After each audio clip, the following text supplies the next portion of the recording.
इस वीडियो में NCERT 10th class math exercise 3.1 जो अध्याय 3 से है, इसका पहला प्रश्न हम लोग आज समझ के साथ करने वाले हैं। देखिए पहला प्रश्न है, आफताब अपनी पुत्री से कहता है 7 वर्ष पूर्व मैं तुमसे 7 गुनी आयु का था, अब से 3 वर्ष बाद मैं तुमसे 3 गुनी आयु का रह जाऊंगा। इस स्थिति को बीजगणितीय तथा ग्राफीय रूप में व्यक्त करना है। यह है पहला प्रश्न। तो चलिए आइए देखते हैं।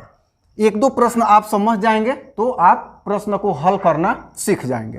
यहाँ सबसे पहले देखते हैं कि ये 2 चर में, ये अध्याय 3 से है तो 2 चर में रैखिक समीकरण युग्म का प्रश्न है, पहली बात। इसके बाद इसमें ऐसे प्रश्न में हमेशा ही 2 शर्त दिए रहेंगे, दोनों शर्त से हमें 2 इक्वेशन प्राप्त करना होगा और आगे अगले एक्सरसाइज में इन दोनों से 2 हल निकाल लेंगे।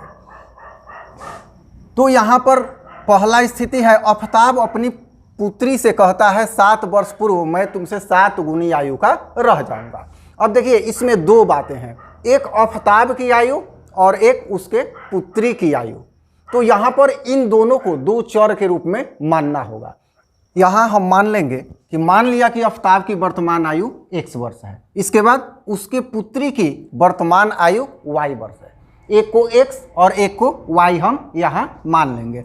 अब यहाँ कह रहा है कि 7 वर्ष पूर्व मैं तुमसे 7 गुनी आयु का रह जाऊंगा। तो अभी आफताब की वर्तमान आयु x वर्ष है, तो आफताब की 7 वर्ष पूर्व आयु कितनी होगी? यहाँ देखेंगे 7 वर्ष पूर्व की बात हो रही है। यहाँ आफताब की आयु क्या होगी? 7 वर्ष पूर्व। अभी x है तो 7 वर्ष पीछे अर्थात 7 वर्ष कम हो जाएगा। जैसे मान लिया जाए अभी मेरी वर्तमान आयु 30 वर्ष है तो 10 वर्ष पूर्व 20 वर्ष थी, तो वही है। अभी x है तो 7 वर्ष पूर्व x माइनस 7 वर्ष। उसी प्रकार पुत्री की आयु, पुत्री की आयु 7 वर्ष पूर्व, तो ये पहले अभी वर्तमान आयु y है तो 7 वर्ष पूर्व, इसमें भी 7 माइनस हो जाएगा वर्ष।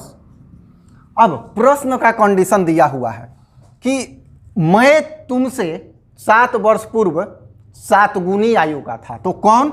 आफताब। प्रश्न से, प्रश्न का पहला शर्त कह रहा है कि आफताब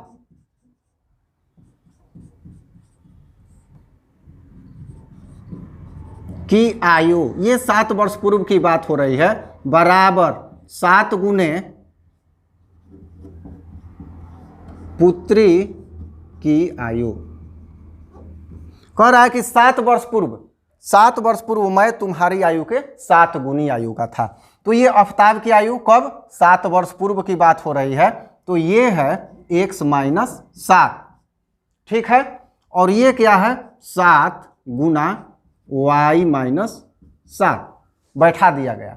अब ये है यहाँ x माइनस 7 बराबर, ये 7 में गुना होगा तो 7y घटाओ 7 7 49। अब यहाँ पर 7 माइनस,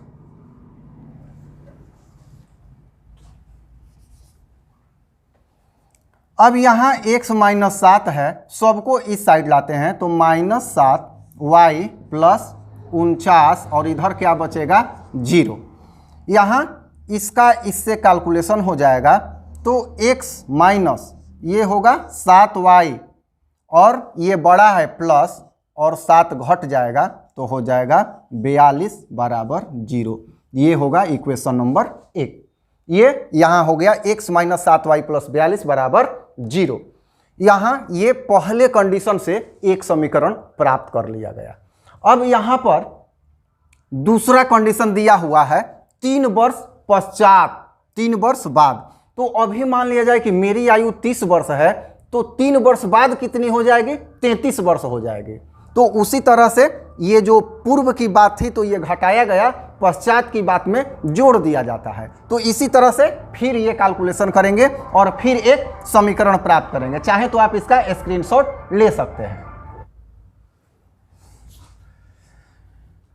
तो इसी तरह से 3 वर्ष पश्चात अब आफताब की आयु निकालेंगे और पुत्री की आयु निकालेंगे। तो 3 वर्ष पश्चात आफताब की आयु, अभी वर्तमान आयु कितनी है, x है, तो 3 वर्ष पश्चात मतलब आने वाला कितना हो जाएगा, x + 3। जैसे मान लिया जाए कि अभी वर्तमान आयु मेरी 30 वर्ष है, तो अगले 3 वर्ष में 33 वर्ष हो जाएगा, 30 + 3 हुआ। और उसी तरह से पुत्री की आयु पश्चात पूछ रहा है, तो y + 3 ये भी हो जाएगा। अब प्रश्न कह रहा है कि अगले प्रश्न के कंडीशन में कि 3 वर्ष पश्चात आफताब की आयु उसके पुत्री की आयु के 3 गुनी हो जाएगी।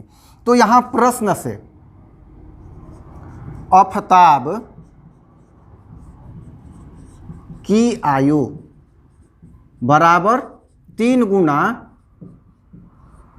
पुत्री की आयु, ये 3 वर्ष पश्चात की बात हो रही है। तो आफताब की आयु 3 वर्ष पश्चात कितनी है, x + 3 वर्ष। तो x + 3 बराबर 3 गुना y + 3 वर्ष, ये हो जाएगा।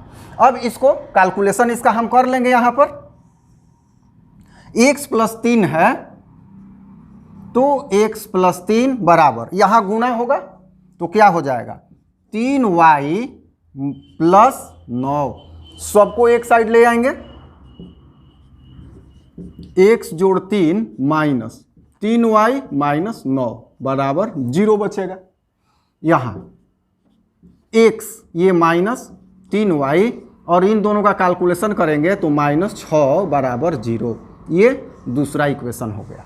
तो 2 चर में ये 2 समीकरण प्राप्त हुए, x - 3y - 6 बराबर 0, इक्वेशन नंबर 2। तो ये जो दोनों आया हमारा, यही आंसर हुआ रिक्वायर्ड बीजगणितीय रूप में। आगे एक्सरसाइज में हम लोग को ग्राफीय विधि भी पढ़ना है, तो उसको बढ़िया से हम लोग देखेंगे। तो मुझे आशा है कि ये जो प्रश्न यहाँ हल किया गया आपको समझ में आया होगा। आइए और 1-2 प्रश्न देखते हैं, बिल्कुल क्लियर हो जाएगा। आइए दूसरा प्रश्न देखते हैं। दूसरा प्रश्न है, क्रिकेट टीम के एक कोच ने 3900 रुपये में 3 बल्ले तथा 6 गेंद खरीदी। बाद में उसने 1 बल्ला और 3 गेंद जो उसी प्रकार के हैं 1300 रुपये में खरीदा। तो कह रहा है कि इस स्थिति को बीजगणितीय तथा ज्यामितीय रूप में प्रदर्शित करें। यहाँ हल में देखेंगे तो सबसे पहले इसमें है बल्ला और गेंद, अर्थात बैट और बॉल की बात हो रही है। तो ये 2 चर मानेंगे हम। लिखेंगे मान लिया कि 1 बल्ले का मूल्य x रुपया तथा 1 गेंद की मूल्य y रुपया है। इन दोनों को अलग अलग मान लेंगे, x और y। अब प्रश्न के पहले शर्त के अनुसार, पहले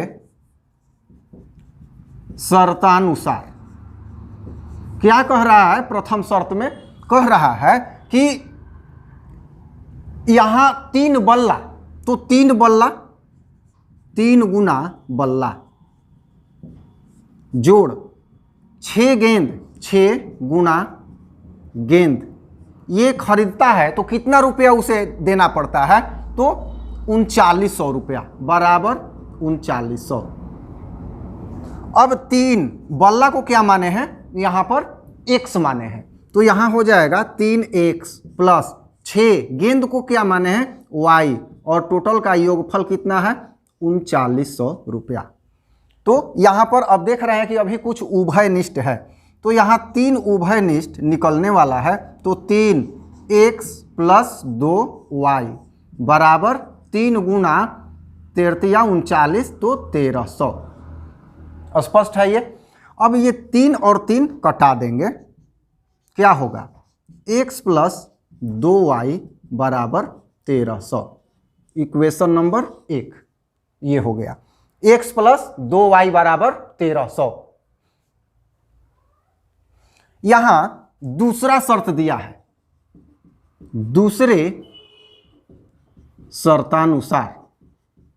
दूसरे शर्त में क्या दिया हुआ है कि 1 बल्ला और 3 गेंद, 1 गुना बल्ला जोड़ 3 गुना गेंद का मूल्य कितना कह रहा है 1300 रुपया। ठीक है, तो 1 यहां पर 1 है, तो 1 को तो लिखते नहीं है, बल्ला क्या है x, तो 1x प्लस 3 गेंद है, तो 3 गेंद को y लिखेंगे बराबर 1300। ये इक्वेशन नंबर 2 हो गया। तो इस तरह से यहाँ पर एक इक्वेशन ये आया और एक इक्वेशन क्या आया, ये आया, x + 3y = 1300। तो इस तरह से ये दूसरा भी प्रश्न हो गया। तीसरा प्रश्न इससे भी आसान है, मुझे आशा है कि आप स्वयं से कर लेंगे। और इस एक्सरसाइज में यही मात्र 3 प्रश्न हैं जिन्हें केवल समीकरण के रूप में व्यक्त करके छोड़ देना है। तो ये पहला एक्सरसाइज हम लोगों का 3.1 समाप्त हुआ। फिर अगले वीडियो में हम लोग अगला एक्सरसाइज 3.2 करेंगे। फिर मिलते हैं हम लोग। धन्यवाद।